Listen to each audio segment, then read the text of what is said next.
கிறிஸ்து இயேசுவில் அன்பிற்கினிய சகோதரர்களே சகோதரிகளே, இன்றைய நாளில் அன்னையாம் திருச்சபை முப்பெரும் விழாக்களை கொண்டாட நமக்கு அழைப்பு விடுக்கின்றது.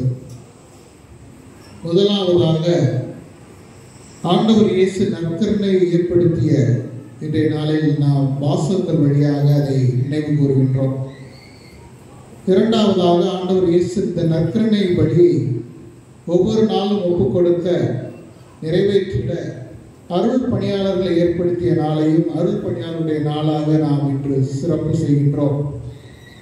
மூன்றாவதாக ஆண்டவர் இயேசு இறுதி இரவு உணவின் போது நமக்கு கொடுத்த அன்பு கட்டளையை நினைவு கூர்ந்து, பாதம் கழுவும் சடங்கை நினைவு கூர்ந்து, பகிர்தலையும் அன்பையும் பற்றி சிந்திக்க இன்றைய விழாவானது நமக்கு அழைப்பு விடுக்கின்றது. அன்பிற்கினியவர்களே, இந்த நாளில் ஆண்டவர் இயேசு ஏற்படுத்திய இந்த நற்கருணை என்றால் என்ன என்று சிந்தித்து பார்க்க நாம் அழைக்கப்படுகின்றோம். நற்கருணை பலி என்றால் என்ன என்று உங்களுக்கே தெரியும். பலி செலுத்துதல் அப்படின்னா என்னன்னு தெரியும்ல. பலி செலுத்துதல் என்றால் என்ன அப்படின்னு கேட்டோம்னா, சிறு குறிப்பு வரைக அப்படின்னா நீங்கள் ஒரு 2-3 லைனில் எழுதிடுவீங்க. ஆடு மாடு கோழிகளை பலியாக செலுத்துவது என்று. ஒவ்வொரு சமயத்திலும் ஒவ்வொரு மதத்திலுமே பலி செலுத்துதல் என்பது இன்றியமையாததாக இருக்கின்றது. இந்து சமயத்தில், இந்து மதத்தில் எடுத்துக்கொண்டோம் என்றால் நாம் பார்க்கின்றோம், யாகங்கள் செய்கின்றார்கள் அல்லது ஆடு மாடு கோழி இவற்றை பலி செலுத்துகின்றார்கள். இஸ்லாமிய சமயத்தில் பார்க்கின்றோம், ஒட்டகங்களை பலியாக அவர்கள் குர்பானி கொடுக்கின்றோம் என்று சொல்லி செலுத்தி பக்ரீத் போன்ற விழாக்களை கொண்டாடுகின்றார்கள். இன்றைய முதல் வாசகத்தில் நாம் வாசிக்க பழைய ஏற்பாட்டில் எவ்வாறு பாஸ்கா விழாவை பலி செலுத்தி கொண்டாடினார்கள் என்று, அந்த ஆடு எப்படியெல்லாம் இருக்க வேண்டும், எத்தனை வயதுக்குட்பட்டதாக இருக்க வேண்டும், அதை எவ்வாறு உண்ண வேண்டும், கையில் கோல் பிடித்து காலில் மிதியடிகள் அணிந்து விரைவாக உண்ண வேண்டும் என்றெல்லாம் ஆண்டவர் கொடுத்த கட்டளையை அவர் நிறைவேற்றியதை முதல் வாசகத்திலே நாம் வாசிக்கின்றோம். அதோடு மட்டுமல்லாமல் இந்த பழம்பெரும் சமயமாகிய மதமாகிய யூத மதத்தில் நல்லுறவு பலி, எரிபலி, பாவம் போக்கும் பலி, பாவ பரிகார பலி என்றெல்லாம் பல்வேறு பலிகளை அவர்கள் செலுத்துகின்றார்கள். ஆபிரகாம் கூட தன் மகனான ஈசாக்கை பலி செலுத்த முன்வந்ததை நாம் பழைய ஏற்பாட்டிலே வாசிக்கின்றோம். நம்முடைய கிறிஸ்தவ சமயத்தில் இந்த பலியானது ஆண்டவர் இயேசுடைய சிலுவை பலியோடு நற்கருணை பலியோடு இணைந்து உன்னத பலியாக, திருப்பலியாக நாம் ஒவ்வொரு நாளும் இதை நினைவு கூறுகின்றோம், கொண்டாடுகின்றோம். ஆண்டவர், என் உடலை நீங்கள் உணவாக உண்ணுங்கள், எனது இரத்தத்தை நீங்கள் பானமாக பருகுங்கள், இதை என் நினைவாக செய்யுங்கள் என்று ஏற்படுத்திய பலியை நாம் திருப்பலியாக கொண்டாடுகின்றோம். முதல் வாசகத்திலே எவ்வாறு இஸ்ரேல் மக்கள் பழைய காலத்தில் இந்த ஆட்டினுடைய இரத்தமானது ஆட்டினை பலியிடுவதால் தங்களுடைய பாவங்களை போக்குகின்றது என்று எண்ணினார்களோ, அதே போல கிறிஸ்து நமக்காக பலியாகி இந்த கல்வாரி பலியில் நமக்காக பாவங்களை போக்கும் பலியாக அவர் நமக்காக மரித்தார் என்று கிறிஸ்தவர்களாகிய நாம் நம்புகின்றோம். இந்த பலி என்பது திருச்சபையை பொறுத்தவரையில் உயிருள்ள பலியாக, புதிய பலியாக, இயேசுவினுடைய பிரசன்னத்தை உணர்த்தும் பலியாக இருப்பதை நாம் பார்க்கின்றோம். இந்த பலி அன்பின் பலியாக இருக்கின்றது. ஒரு கிராமத்திலே, நமது ஊரை போன்ற ஒரு கிராமத்திலே ஒரு வயதான தாத்தா பாட்டி இருக்கின்றார்கள். அவர்கள் ஒரு 1000 மைல் தூரம் ஒரு திருப்பயணத்தை மேற்கொள்கின்றார்கள். இப்போ இங்கிருந்து வேளாங்கண்ணிக்கு நாம் பாத யாத்திரையாக நடந்து போவோம். இங்கிருந்து வேளாங்கண்ணிக்கு போனால் எத்தனை மைல் தூரம்? ஏறக்குறைய ஒரு 150 கிலோமீட்டர் தூரம். ஆனால் ஒரு 1000 கிலோமீட்டர் தூரத்தை அவர்கள் பாத யாத்திரையாக மேற்கொள்கின்றார்கள். 1000 மைல் என்றால் நம் தமிழ்நாட்டிலிருந்து இமயமலைக்கு நடந்தே சென்று தொட்டுவிட்டு வருவதை போல இவ்வளவு நீண்ட நெடிய பாத யாத்திரையை அவர்கள் ஏன் மேற்கொள்கிறார்கள் என்று ஊராருக்கு தெரியும். ஆனால் வழியில் போகின்ற வழியில் கிடைத்ததை சாப்பிட்டு விட்டு கிடைத்த இடத்தில் தூங்கிவிட்டு அவர்கள் வயதான காலத்தில் கையில் குச்சியை ஊன்றிக்கொண்டு இந்த 1000 மைல் திருப்பயணத்தை, பாத யாத்திரையை ஒரு புனித தலத்தை நோக்கி, ஒரு மாதா கோயிலை நோக்கி அவர்கள் மேற்கொள்கின்றார்கள். வழியிலே ஒரு சிலர் கேட்கின்றார்கள், ஏன் இந்த இவ்வளவு நீண்ட நெடிய பயணத்தை பாத யாத்திராக தாத்தாவும் பாட்டியும் கால் வலிக்க வலிக்க இப்படி வர்றீங்களே, எதுக்காக வர்றீங்க என்று சொல்லி கேட்கின்றார்கள். அப்பொழுது அவர்கள் சொல்கின்றார்கள், சில ஆண்டுகளுக்கு முன்பாக அரசாங்கம் எங்கள் ஊரில் ஒரு சிறுமியை கொண்டு வந்தார்கள். அப்பொழுது எங்கள் ஊரில் விவசாயம் நன்கு விளைந்திருந்தது. அவர்கள் சொன்னார்கள், இந்த பெண்ணுக்கு யாருமே இல்லை, அப்பா அம்மா இல்லை, இவளை உங்கள் ஊரில் வைத்து இவளுக்கு நீங்கள் விவசாயிகளாகிய நீங்கள் உணவு கொடுங்கள் என்று சொல்கின்றார்கள். விவசாயிகள் என்ன செய்கின்றால், நம்ம ஊரில் தான் நல்லா விளைஞ்சிருக்கு, இந்த சின்ன பொண்ணுக்கு ஒரு வாய் சோறு போடுறதுக்கு வேணா குறைஞ்சா போயிடுவோம் என்று சொல்லி அந்த சின்னஞ்சிறிய பெண்ணை அவர்கள் ஏற்றுக்கொண்டு இந்த தாத்தாவும் பாட்டியும் அவர்கள் வீட்டில் ஏற்றுக்கொண்டு உணவு கொடுக்கின்றார்கள். உணவு கொடுத்து வரும் பொழுது முதலில் அந்த பெண் அந்த ஊருக்கு வரும் பொழுது ரொம்பவும் பஞ்சத்தில் அடிபட்டது போல, பஞ்ச பரதேசி போல ஒரு ஒல்லியான உடலுடனும் பார்ப்பதற்கே அசிங்கமாகவும் அவர் இருக்கின்றார். ஆனால் இவர்கள் கொடுக்கும் உணவை எல்லாம் அவர் உண்டு உறங்கி ஒரு 4-5 நாட்கள் உடலில் சிறிது தெம்பு வந்தவுடன் எந்திரித்து நடமாடுகிறார். சிட்டுக்குருவியை போல பறந்து பறந்து ஓடுகிறார், விளையாடுகிறார். அங்கே வீட்டு வேலைகளை எல்லாம் செய்கின்றார். வீட்டு வேலைகள் எல்லாம் முடித்துவிட்டு தாத்தாவும் பாட்டியனுடனும் இந்த பெண்ணானவர் விளையாடுகின்றால், அவர்களையும் விளையாட வைக்கின்றால். இந்த பாட்டி சொல்றாங்க, இந்த கேட்டுக்கொண்டு இருப்பவர்களும் நீங்க சொன்னா நம்பவே மாட்டீங்க, இந்த பெண் எனது வயதில் நான் செய்யும் அனைத்து வேலையையும் அவள் அந்த 15-16 வயதிலேயே அவள் செய்யக்கூடிய அளவுக்கு, அந்த அளவுக்கு அவரிடம் வலு இருந்தது. எல்லாருக்கும் இந்த ஊரிலே சென்று உதவி செய்தார். எங்கள் வீட்டிலும் வேண்டிய வேலைகள் எல்லாம் செய்தார். மாலை வேளையில் பல ஆண்டுகளுக்கு முன்பாக நடந்ததால் இன்றைக்கு போல மின்சாரம்லாம் இல்லை. இருட்டிய பிறகு விளக்குகளை ஏற்றி வீட்டை ஒளிர்வித்தார், வீட்டுக்கு வெளிச்சத்தை கொண்டு வந்தார் என்று சொல்லி அந்த பாட்டி சொல்கின்றார். அதோடு மட்டுமல்லாமல் அவள் யாரெல்லாம் ஊரில் உடல்நலக் குறைவால் நோய்வாய்ப்பட்டு சீக்காக இருக்கின்றார்களோ அவர்களை எல்லாம் சென்று இரவு பகலாக அவர்களுக்கு விசிறி விடுவது, அவர்களுக்கு மருந்து கொடுப்பது என்று பார்த்து கொண்டார்.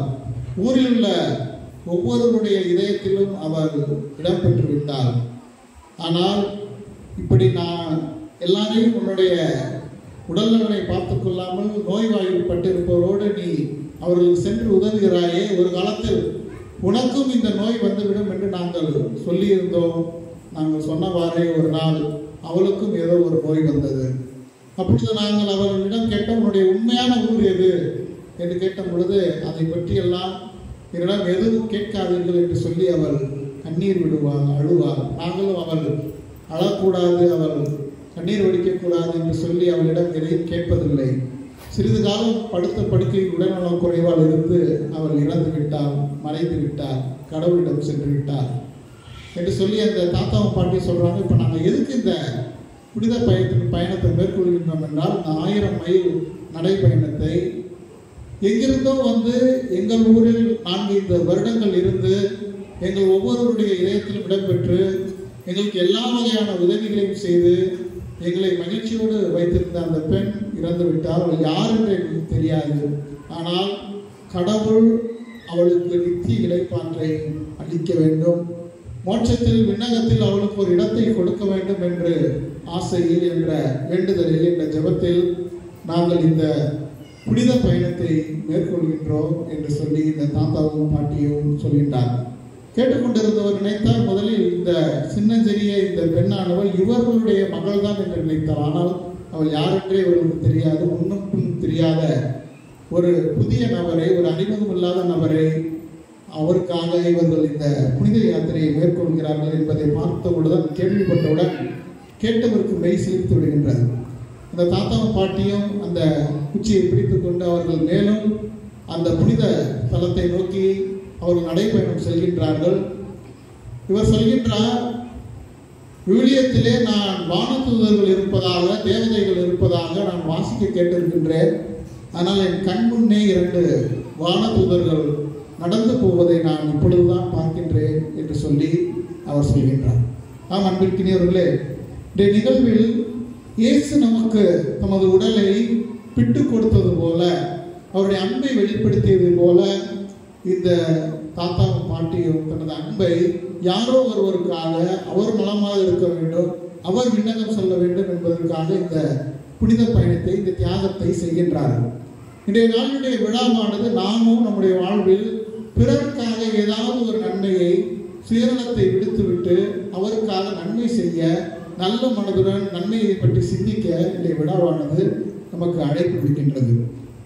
அன்பிற்கினியவர்களே, ஒரு பங்கு கோயிலிலே பங்கு தந்தையானவர் புனித வாரத்திற்காக வெளியிலிருந்து ஒரு குருவானவரை விருந்தினர் தந்தையாக, நீங்கள் 3 நாட்கள் பெரிய வியாழன், பெரிய வெள்ளி, உயிர்ப்பு ஞாயிறு ஆகிய நாட்களில் நீங்கள் எங்கள் பங்குக்கு வந்து மறைவுரையாற்றி மக்களுக்கு நல்ல பல சிந்தனைகளை கொடுக்க வேண்டும் என்று சொல்லி வெளியிலிருந்து ஒரு தந்தையை வரவழைத்திருந்தார். வந்திருந்த அந்த தந்தை முதல் நாளிலே பிரசங்கம் வைத்துக் கொண்டிருந்தார். மக்கள் எல்லாம் சிலர் பேசிக் கொண்டிருந்தார்கள், சிலர் அங்கே இங்கே வேடிக்கை பார்த்து கொண்டிருந்தார்கள். அவர் பங்கு தந்தையிடம் சென்று சொன்னார், திருப்பலி முடிந்தவுடன், என்ன சாமி இப்படி பேசிட்டு இருக்காங்களே, நாளைக்கும் அவங்க பெரிய வெள்ளி அன்னைக்கு பேசிட்டு இருந்தாங்கன்னா நான் ரொம்ப கோபமாயிருவேன், அவங்கள சத்தம் போட்டு திட்டிடுவேன்னு சொல்றாங்க. மறுநாள் பெரிய வெள்ளிக்கு வருகின்றார்கள். பெரிய வெள்ளியிலும் அதே போல இருக்கின்றார்கள். அவர் சொல்கின்றார் பங்கு தந்தையிடம், பெரிய வெள்ளி முடிந்ததுக்கு அப்புறம் பரவாயில்ல, வியாழக்கிழமை வெள்ளிக்கிழமை தான் பேசிட்டு இருந்தாங்க, நாளைக்கு உயிர்ப்பு ஞாயிறு, நாளைக்கு பேசிட்டு இருந்தாங்கன்னா நான் வாழ்க்கை ரொம்ப கடுப்பாயிருவேன், அதுக்கப்புறம் அவங்களுக்கு சாம விட்டுறேன்னு சொல்லியிருக்காரு. பங்கு தந்தை என்ன பண்ணுறார், உடனே பங்கு பேரவை மீட்டிங்கை போட்டு ஏதோ சொல்கிறார் மக்கள்கிட்ட. சொன்னதுக்கப்புறம் அன்றைக்கு 3ஆம் நாள் உயிர்ப்பு நாள் என்று நள்ளிரவு திருப்படி வந்திருந்தவர் நினைக்கின்றார், மற்ற நாள்கள் வியாழக்கிழமை வெள்ளிக்கிழமையிலே அவர்கள் உறங்கினார்கள், விளையாண்டார்கள், பேசிக்கொண்டிருந்தார்கள். இன்றைக்கு உயிர்ப்புற நள்ளிரவு திருப்பலியில் என்ன செய்ய போகிறார்கள், யாரும் அதை கேட்கப் போவதில்லை, அவர்கள் வழக்கம் போல பேசிக்கொண்டிருப்பார்கள் அல்லது அங்கு இங்கும் திருப்பிக் கொண்டிருப்பார்கள், கவனச்சிதறோடு இருப்பார்கள் என்று எண்ணிக்கொண்டு வந்தார். ஆனால் வந்திருந்த தந்தைக்கு ஒரே ஆச்சரியம், எல்லா மக்களும் அவரையே உற்று நோக்கி கொண்டிருந்தார்கள்.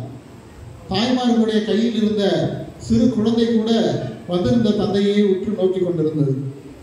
ஒரே ஆச்சரியம்னா, ஒருத்தர் கூட அங்கிட்ட இங்கிட்ட பார்க்காம, பேசாம, கவனச்சிதறல் இல்லாம என்னையே பார்த்து இதே கேட்டுட்டு இருக்காங்களேன்னு சொல்லி ஒரே வியப்படைந்து இறுதியிலே உயிர்ப்பு ஞாயிறு முடித்து திருப்பலி முடிச்சு வந்திருந்தவர் பங்கு சாமியார்ட்ட கேட்கிறார், சாமி எப்படி நீங்கள் 2 நாளாக கவனச்சிதறலோடு அங்கிட்ட பார்த்துட்டு இருந்த மக்களை எப்படி நீங்கள் ஸ்ட்ரிக்டாக உட்கார வச்சு இப்படி ஒரு கட்டுக்கோப்பாக கொண்டாண்டீங்களே, இதன் ரகசியம் என்ன என்று பங்கு தந்தையிடம் கேட்ட பொழுது பங்கு தந்தை சொன்னார், நீங்கள் 2 நாளாக பேசிகிட்டு இருந்தீங்கன்னு அவர் சொல்கிறாரு, இன்றைக்கும் நீங்கள் பிரசங்கத்தை கவனிக்கலை, இல்லை அங்கிட்ட பார்த்துட்டு இருந்தீங்கன்னா அடுத்த ஆண்டு இந்த ஃபாதர் தான் கூப்பிடுவேன் அப்படின்னு சொன்னேன்.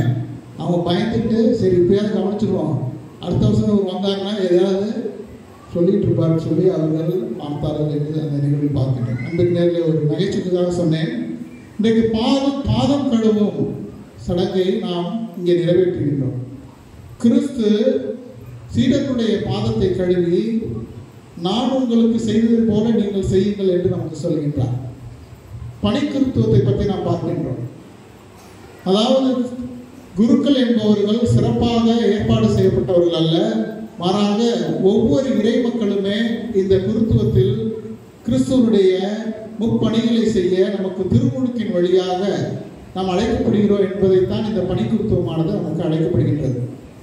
அதாவது குருவானவர் என்பவர் மேலானவர், அவர் மதிக்கத்தக்கவர், நாம் எல்லாம் கீழானவர்கள், நாம் மதிக்கத்தக்கவர் அல்ல என்ற நிலையில் அல்ல, மாறாக நாம் ஒவ்வொருவருமே சமமானவர்கள் என்பதை உணர்த்துவதற்காகவும் இயேசு செய்த இந்த பாதம் கழுவும் சடங்கை நாம் ஒவ்வொரு ஆண்டும் திரும்ப செய்து நாம் அனைவருமே இந்த திருமுழுக்கு பெற்ற ஒவ்வொருவருமே பணிக்குருத்துவத்தில் நாம் பங்கு பெறுகிறோம் என்ற செய்தியையும் இந்த விழாவானது நமக்கு உணர்த்துகின்றது. ஆண்டவர் இயேசு இதை நினைவாக செய்யுங்கள் என்று சொல்லி தம்மையை பிட்டு கொடுத்ததைப் போல, ஒரே உடலாகவும் ஒரே பானமாகவும் அவரில் இணைந்திருப்பதைப் போல நாமும் நம்முடைய பிரிவினைகளை களைந்து அன்பையும் பகிர்வையும் கிறிஸ்து நமக்கு சொல்லிக் கொடுத்ததை மனதில் கொண்டு அதை நாம் வாழ்வில் ஒரு முறையாவது பிறருக்கு நன்மை செய்து வாழ இந்த விழாவானது நமக்கு அழைப்பிடுகின்றது. இத்தகைய அருள் வேண்டி இந்த திருப்பலியை நாம் தொடர்ந்து ஜெபிப்போம்.